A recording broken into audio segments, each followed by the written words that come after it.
Hey guys, Brandon at Baby's Lawn here.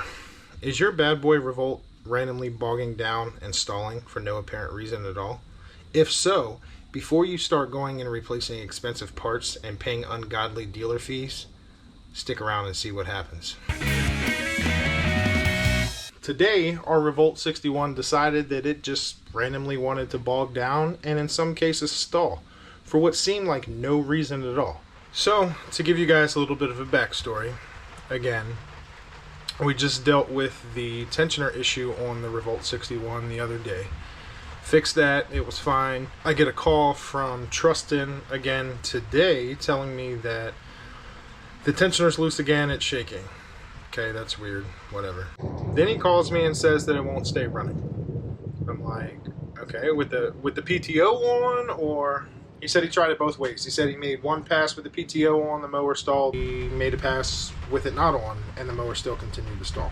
He then calls me and says, hey, I think it's a wiring problem because if you touch the wire harness on the right-hand side of the engine, the side closest to the discharge, the engine bogs and it starts to sputter.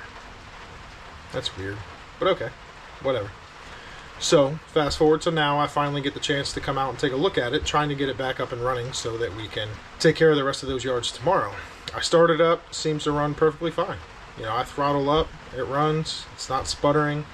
I touch that harness. As soon as I touched that harness, it bogged and it shut off. And now it won't restart.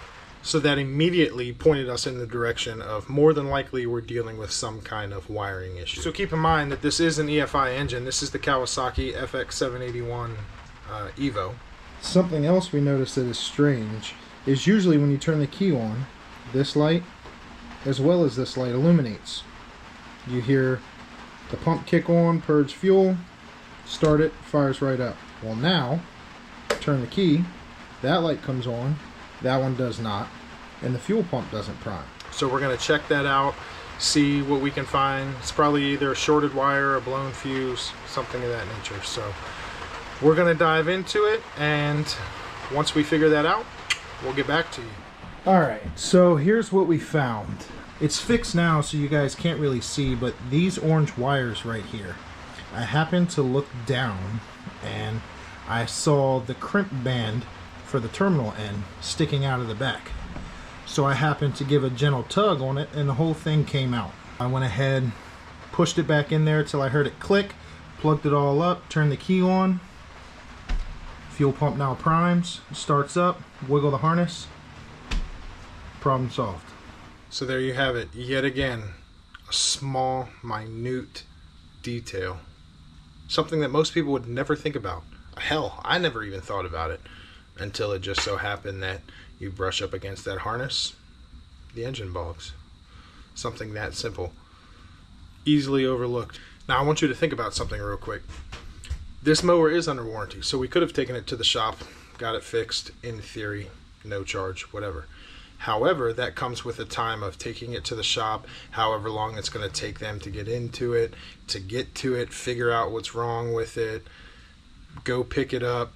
I was able to get this fixed within 30 minutes of actually getting the time to sit down and look at it. Please, if you're mechanically inclined, try to do some of this stuff yourself, man, especially if it's not warranted, because a shop would have busted you over the head $200, $300, $400, $500 for that, easy. Most shops have a $200 diagnosis fee, and then in that case, if it's customer pay, they're not going to fix that harness. They're not going to do the right thing and click.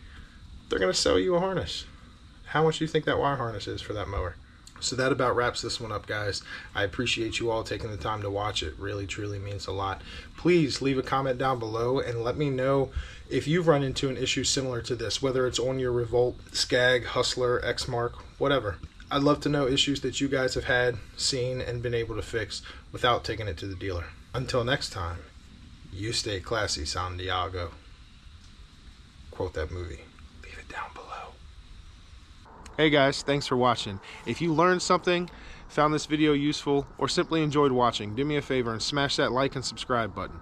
And don't forget to ring that bell so you can be notified of every time we upload new content.